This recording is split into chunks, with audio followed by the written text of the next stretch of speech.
Bonjour les enfants. Lorsqu'on lit, comme vous avez dû le faire, la pièce On ne badine pas avec l'amour de Musset, une question finit par se poser. A-t-on lu une comédie ou une tragédie? Quel est au juste le registre de cette pièce aux accents romantiques? Eh bien, c'est à cette question que cette vidéo va tâcher de répondre en détail avec force exemple, de quoi nourrir votre réflexion sur l'œuvre et vos dissertations.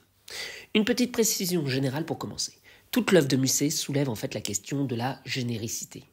Farouchement indépendant et incarnation de la jeunesse insolente, Musset a mis un soin tout particulier à mettre à mal aussi bien la tradition que la modernité littéraire dont il est contemporain. Il s'est placé par-delà les classifications et mêle des modalités discursives, des formes et des registres différents. Les hiérarchies et les barrières se trouvent chez Musset abolies. Le mélange des registres est au cœur du romantisme, vous le savez. Par exemple, Hugo le professait dans la préface de sa pièce Cromwell. Elle se mettra à faire comme la nature, à mêler dans ses créations, sans pourtant les confondre, l'ombre de la lumière, le grotesque au sublime. En d'autres termes, le corps et l'âme, la bête à l'esprit. Mais cette poésie du mélange n'est pas celle de Musset. Car Musset, lui, déploie un romantisme plus personnel qui laisse moins de part aux grandes pompes du sublime pour puiser dans les héritages, dans tous les héritages, aussi bien celui du XIXe siècle, mais de l'Antiquité, mais aussi du XVIIe et du XVIIIe siècle. Avec un tel mélange de tons, Musset crée un univers qu'on peut dire de fantaisie. Il s'y côtoie des extrêmes, le haut et le bas, le joyeux et le triste, et Musset joue alors sur des contrastes, abordant d'une manière légère les sujets sérieux et compliqués la question des sentiments. Il déjoue totalement les attentes du lecteur, du spectateur, en prenant appui sur une tradition qu'il maîtrise parfaitement et qu'en même temps il détourne. La pièce donc est traversée par des torsions et des tensions qui constituent en fait la première époque de l'œuvre de Musset. On peut alors comprendre l'aveu qu'il faisait à Sand lorsqu'il était en train d'écrire « On ne badine pas avec l'amour ». De mon côté, je ne sais même pas comment faire à Bulot une malheureuse comédie, faire une comédie dont je lui dois déjà le prix, j'enrage mais qui faire.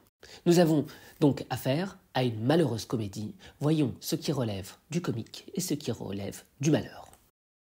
Le registre comique est évidemment marqué par la mise en scène de personnages grotesques, ceux qu'on peut aussi appeler les fantoches, c'est-à-dire les deux maîtres Dame Pluche et le baron, concentrent à eux quatre une grande part des effets comiques. Tous les types de comiques se trouvent illustrés par eux, comme vous pouvez le voir avec les quelques exemples que voici.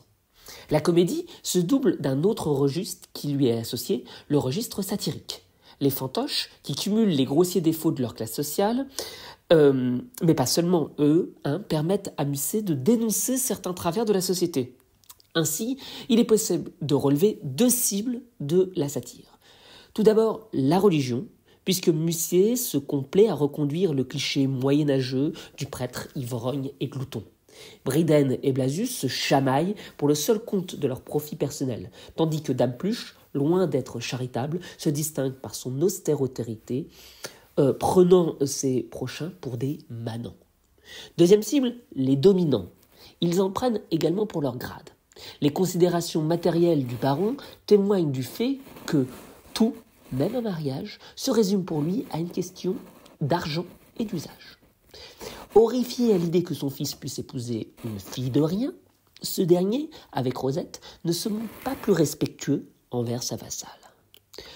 Troisième élément comique, la présence de l'héroïque comique. Cette branche du comique consiste, comme son nom l'indique, à évoquer de façon élevée, de façon héroïque, un sujet bas. Ce registre repose donc sur un jeu de décalage de ton que l'on retrouve très souvent chez le baron. Par exemple, il s'affole avec un excès tragique d'une situation dérisoire. Qui plus est, Musset a choisi de mettre au cœur de sa pièce un thème propre au genre de la comédie, le mariage. S'il se voit arrangé et contrarié dès le début, il convient de remarquer que, contrairement à ce qui se passe par exemple chez Molière, le mariage ne connaît dans On ne badine pas avec l'amour aucun obstacle familial. Le père, le baron, est d'accord et ce sont alors les enfants qui vont se créer une forme de résistance. Alors que Camille et Perdiccas étaient faits depuis leur enfance pour se marier, ils vont verser dans un terrible marivaudage où l'une se plaît à se refuser et à discuter, tandis que l'autre court deux lapins à la fois, excusez de l'expression, et se soumet à l'humeur changeante de sa promise. La comédie est redoublée par un procédé qui se retrouve dans nombre de comédies mettant en scène d'astucieux stratagèmes, c'est la mise en abîme du théâtre. En effet, à plusieurs reprises, les personnages de cette comédie jouent la comédie tels des enfants insensés. Perdiccas joue pour Camille une scène de déclaration dans l'acte 3, scène 3. Puis, c'est au tour de Camille de préparer un spectacle pour Rosette où Perdiccas se voit être un acteur. Le dernier élément qui contribue à affilier On ne badine pas avec l'amour à une comédie est son rythme, avec ses changements de lieu et de temporalité, ses nombreuses entrées et sorties, et enfin son troisième acte qui enchaîne les péripéties, la pièce se distingue par son mouvement. Comme dans toute comédie, les rebondissements et les répliques s'enchaînent à toute vitesse. Considérons maintenant l'autre registre qui traverse la pièce de Musset et qui, au terme d'un subtil glissement, finit par l'emporter. Le registre tragique est d'entrée de jeu marqué par la reconduction d'un personnage lié à la tragédie antique, le cœur. Même s'il le revisite en lui donnant un rôle comique, il n'empêche que ce dernier contribue aussi à la dramatisation de la situation. Dans l'acte 3, scène 4, le cœur se charge de résumer la situation et souligne le basculement tragique qui est en train de s'opérer. La pièce de Musset est tragique, deuxièmement, pour le dilemme qu'elle met en scène. Les cœurs sont instables et reconduisent une tension au cœur de la tragédie. Camille hésite donc entre la raison, qui lui dicte de retourner au couvent et de ne jamais connaître l'amour, et la passion, car enfin, pour ce qui est des sentiments, elle se voit aussi perdue que son cousin. Qui dit tragédie, dit fatalité. Les personnages sont prisonniers d'un destin qui les dépasse et qu'ils tentent en vain de contrarier.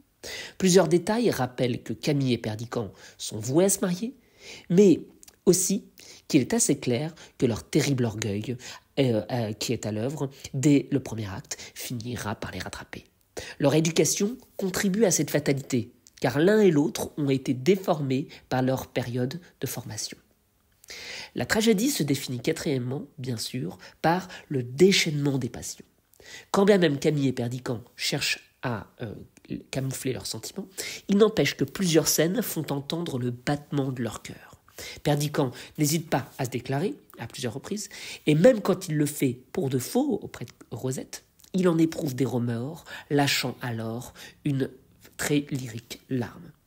La pièce se clôt par ailleurs sur un mutuel aveu d'amour. Mais, comme dans toute tragédie, les personnages souffrent. Perdiccas incarne le modèle du dandy amoureux. Hanté par la nostalgie d'une enfance pure et idéale, il est prêt à toutes les souffrances pour connaître quelques intenses moments d'amour. Son idéal est sombre et exigeant. Aussi ne peut-il que le porter vers la solitude. Nous finirons logiquement notre tour d'horizon du registre tragique avec le dénouement de la pièce. On ne badine pas avec l'amour se termine mal. Rosette meurt et Camille et Perdiccas se disent adieu. À cause de leur orgueil démesuré, les deux amoureux auront brisé le pauvre jouet qu'ils se sont choisis pour se faire la guerre. Si Musset mêle ainsi les registres dans son œuvre, c'est avant tout en raison de son propre rapport à l'existence. Tout à la fois fantasque et tourmenté, le poète et dramaturge qu'il est n'a jamais cessé d'osciller dans son œuvre comme dans sa vie entre des pôles antagonistes. Excessivement triste et excessivement joyeux, il sera difficile à Musset tout au long de son existence de composer avec ses humeurs, ne sachant pas bien si la vie est une vaste blague ou une sublime souffrance.